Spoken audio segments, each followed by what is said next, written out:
Assalamualaikum class. Hope you all are fine. Unit number 15 electromagnetism ये हमने start किया हुआ था और उसके सारे टॉपिक्स हमने कवर कर लिए थे. अब हम इसके रिव्यू क्वेश्चंस करते हैं. Page number 136 review questions. 15.3 आपके स्मार्ट सिलेबस में है, तो जो आपके स्मार्ट सिलेबस में है हम वही क्वेश्चंस करेंगे.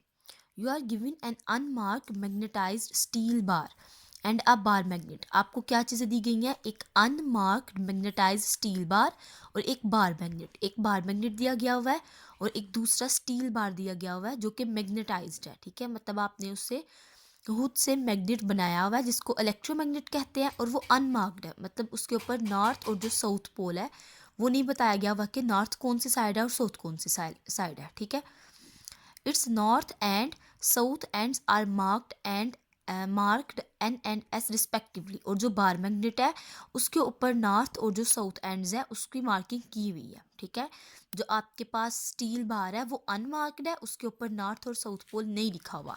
और जो आपके पास बार मैग्नेट दिया हुआ है उसके ऊपर नॉर्थ और साउथ पोल लिखा हुआ है.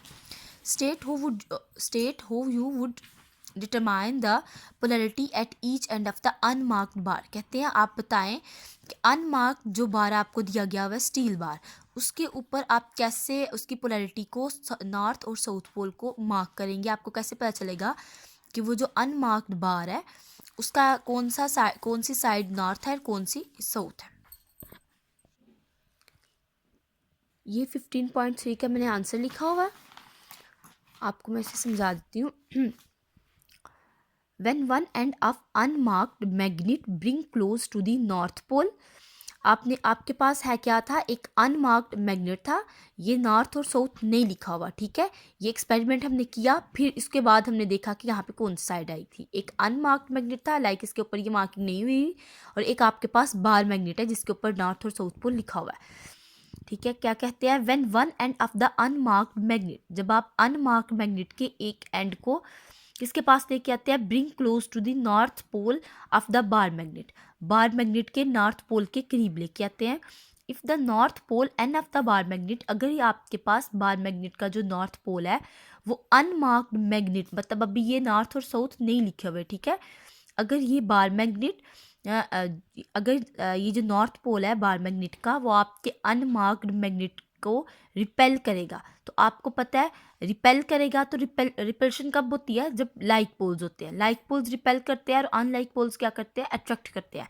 तो अगर आप अपने मैग्नेट को इस अनमार्क्ड मैग्नेट बार मैग्नेट के करीब लेके जाएंगे, अनमार्क्ड जो स्टील बार था उसके करीब लेके जाएंगे, जो नॉर्थ पोल है अगर वो आपके इस अनमार्क्ड मैग्नेट को रिपेल करेगा तो इसका मतलब है कि यहाँ पे नॉर्थ है. ठीक है, तो पहले ये नॉर्थ और साउथ नहीं लिखा हुआ था, ये हमने अपने एक्सपेरिमेंट से देखा कि अगर हम ये देखें पहले नहीं लिखा हुआ, अगर आप अपने नॉर्थ पोल को लेके जाएं अनमार्क्ड मैग्नेट के करीब, तो अगर आपके पास आपके बार मैग्नेट का नॉर्थ पोल अनमार्क्ड मैग्नेट के इस साइड को रिपेल करे, तो रिपल्शन कब होगी? जब लाइक पोल्स होंगे, तो इसका मतलब है कि इस साइड पे नॉर्थ पोल है. ठीक है, इसी तरह अगर आपके पास क्या हो अनमार्क्ड मैग्नेट, अगर आप अपने बार मैग्नेट के नॉर्थ पोल को अपने अनमार्क्ड मैग्नेट के करीब लेके जाएं, ठीक है, और वो जो आपका बार मैग्नेट है वो अनमार्क्ड मैग्नेट को अट्रैक्ट करे, उन दोनों के दरमियान अट्रैक्शन हो, तो अट्रैक्शन कब होती है?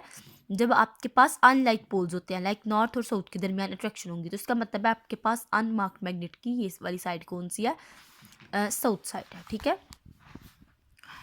When one end of the unmarked magnet bring close to the north pole, जब आप अनमार्क्ड मैग्नेट के एक साइड को north pole end of the bar magnet के करीब लेके जाएंगे. If the north pole end of the bar magnet repel the unmarked magnet, अगर आपके पास जो नॉर्थ पोल है आपके बार मैग्नेट का वो रिपेल करेगा अनमार्क्ड मैग्नेट को, तब क्या होगा? Then this shows that there is also north pole end of the unmarked magnet. तो आपको ये अगर रिपल्शन होगी तो इससे आप ये कंक्लूड कर सकते हो कि जो अनमार्क्ड मैग्नेट है उसकी भी जो जिस साइड के करीब हमने नॉर्थ पोल किया वो साइड नॉर्थ बन गया. ठीक है, तो दूसरी आपके पास साउथ बन जाएगी. And if the north pole of the magnet attract the unmarked magnet, अगर आपके पास ये जो नॉर्थ पोल है आपके अनमार्क्ड मैग्नेट को अट्रैक्ट करेगा, तो फिर क्या होगा? Then this shows that there is a south pole S on the unmarked magnet. तो ये आपको शो करेगा कि जो अनमार्क्ड मैग्नेट की ये वाली साइड है ये साउथ है. ठीक है, on the unmarked magnet. As we know that like pole repel, जैसे कि हमें पता है कि जो लाइक पोल्स होते हैं, लाइक नॉर्थ को रिपेल करेगा और साउथ को रिपेल करेगा। Like pole repel and unlike pole attract each other. ठीक है, तो ये क्वेश्चन आप नोट कर लो, उसका आपने होमवर्क भी करना है।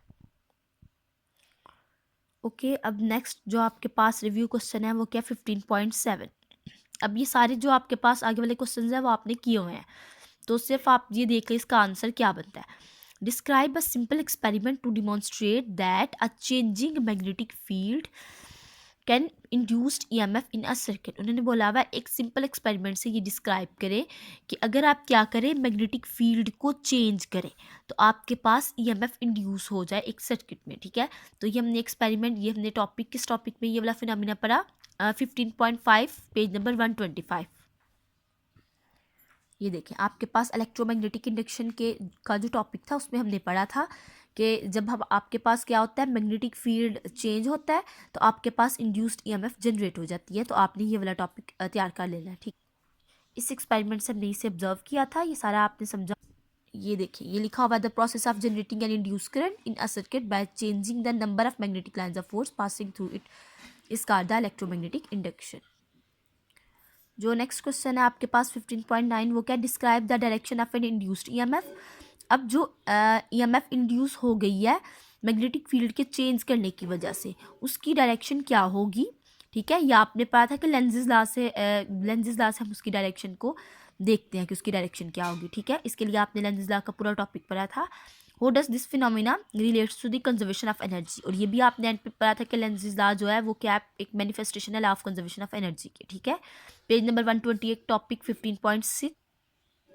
ये देखिए, ये इसका आंसर यहाँ से लेके यहाँ तक बनेगा। ठीक है, पहले आपके पास डायरेक्शन ऑफ इंड्यूस ईएमएफ बताएंगे कि आप लेंजिस लॉ से फाइंड करते हैं, और उसके बाद आप ये सारा कुछ लिखेंगे और देन आप क्या करेंगे, ये जो आपका क्वेश्चन का सेकंड पार्ट है उसका आंसर यहाँ से लेके यहाँ तक बनता है। Lenz's law is a manifestation of the law of conservation of energy. Okay, next देखिए, नेक्स्ट आपके पास 15.9 भी डिस्कस हो गया। अब 15.11 देखें, what do you understand by the term mutual induction. तो आपने पेज नंबर 130 के ऊपर टॉपिक 15.8 के ऊपर म्यूचुअल इंडक्शन हमने डिस्कस किया था। ये देखिए, ये पेज नंबर 130 के ऊपर म्यूचुअल इंडक्शन, यहाँ से आपने इसका आंसर लिख लेना। ठीक है, अब देखिए नेक्स्ट क्या है, what is transformer, explain the working of a transformer in a connection with the mutual induction. तो ये भी हमने पढ़ा था टॉपिक पेज नंबर 131 टॉपिक 15.9। ये देखिए, ट्रांसफार्मर्स हमने पढ़ा था 15.9 और 131, यहाँ से आपने इसको स्टार्ट और वर्किंग ऑफ ट्रांसफार्मर तक आपने ये सारा करना है। ठीक है,